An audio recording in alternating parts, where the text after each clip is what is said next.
सांगतो थोडं खाली घ्या खाली घ्या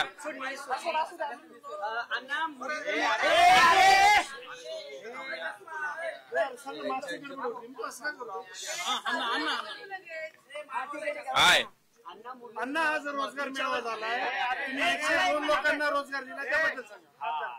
माननीय मोदीजींच्या संकल्पनेतला रोजगार मेळाव्याचं सलग 17वा कार्यक्रम आज झाला। आज देशातील 40 ठिकाणी हा रोजगार मेळाव्याचा कार्यक्रम झाला। एकूण 51,000 तरुणांना आज सरकारी नोकरीचं नियुक्तीपत्र दिलं गेलं। या देशाला आज जगातील सर्वात तरुण देश समजला जातो। मोदीजींच्या संकल्पनेतील 140 कोटी भारतीयांच्या संकल्पनेतील विकसित भारताचं स्वप्न पूर्ण करण्याच्या दृष्टिकोनातनं या देशातील युवकांना आत्मनिर्भर करणं, त्यांना स्वावलंबी करणं, सरकारी नोकरीच्या माध्यमातून देशसेवेच्या प्रवाहात आणणं, असा या सगळ्या कार्यक्रमाचा खरं तर उद्देश आहे। आणि म्हणून जवळपास 10 लाखापेक्षा अधिक युवकांना आतापर्यंत या माध्यमातून गेल्या 1.5 वर्षात नोकरी मिळाली। आजही मुंबई आणि नागपूर, पुणे, महाराष्ट्राच्या 3 ठिकाणी कार्यक्रम झाला, जम्मू काश्मीर सहित 40 ठिकाणी झाला। त्यामुळे एक मोठी उपलब्धी आहे माननीय मोदीजींच्या कल्पनेतील विकसित भारताचा संकल्प पूर्ण करण्यासाठी एक मोठं पाऊल या रोजगार मेळाव्यातनं टाकलं जातंय।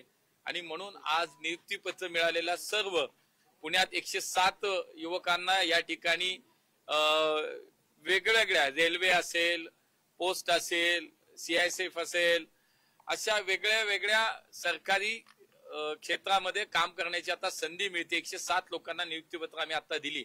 त्यामुळे त्यांचं सगळ्यांचं अभिनंदन आणि मोदीजींना मनापासून या सगळ्या 51,000 आज ज्या काही युवकांना नोकऱ्या मिळाल्या त्यांच्या वतीनं धन्यवाद। अण्णा दंगेकरांनी पुन्हा तुमच्यावरती आरोप केलाय जी गाडी महापौर असताना तुम्ही वापरली। अरे बाबांनो, अरे ऐका ना, अरे बाबांनो, आता मला एक कळत नाही रोज सकाळी तुम्ही तिथं जाता, ते खोटं बोगस काय ती ट्विट करतो तो बाबा आणि तुम्ही त्याच बातम्या चालवताय।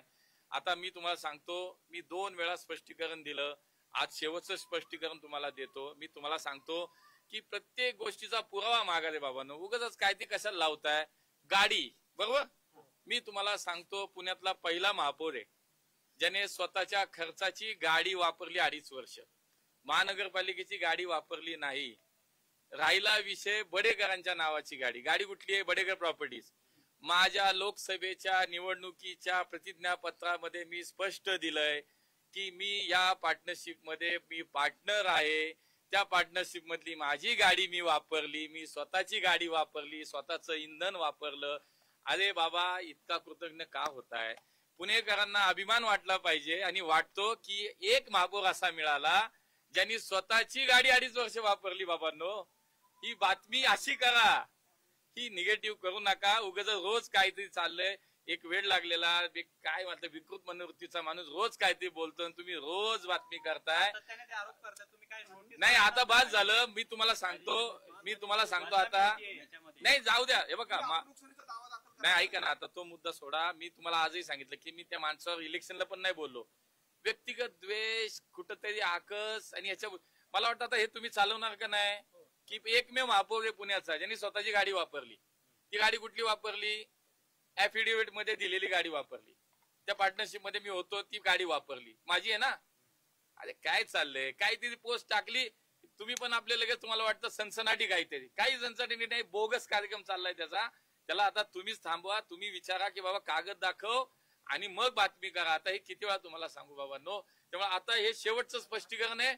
मला काय ह्या माणसाबद्दल कुठेही बोलायचं नाही, मला काही उत्तर द्यायचं नाही। आता त्याचे अनेक विषय बाहेर येत आहेत। बघा, 2011ला त्याच्यावरती फौजदारी गुन्हा दाखल आहे, जमीन बळकावली कोथरूडमध्ये, त्याला अटकपूर्व जामीन, त्यांनी जामीन न घेता पळाला होता।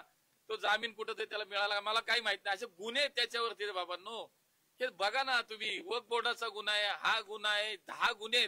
माझ्यावर एक गुन्हा दाखवा। उगाच आपलं काहीतरी रोज त्यांनी काहीतरी बडबड करायची आणि रोज आपली मीडिया मात्र चालली आहे। अरे नका करू। आता माझं म्हणणं, खूप काम करायचं आपल्याला। बघा, आज देशात 51,000 तरुणांना नोकरी दिली मोदीजींनी। उद्या माझा जनता दरबार आहे, 13वा जनता दरबार आहे उद्या माझा। आज प्रत्येक जनता दरबारात 5-5, 10,000 लोकांची कामं मी करतो. हेच लावा ना रे बाबांनो चांगलं. हे काय ते उगाच आपलं त्याला नाही काम नाही धंदा सगळीकडनं लोकांनी टाकून दिलेलं आहे. उगाच आपल्या ते रोज काय ते बोलतो आणि आपण रोज चालवतोय. खूप खूप धन्यवाद. भाजपकडनं वारंवार तक्रारी होत होत्या.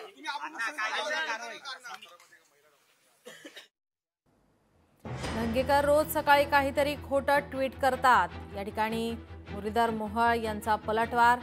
धंगेकरांच्या आरोपाला त्यांनी प्रत्युत्तर दिलं आहे. लोकशाही मराठी ऐका, पहा, जागरूक रहा.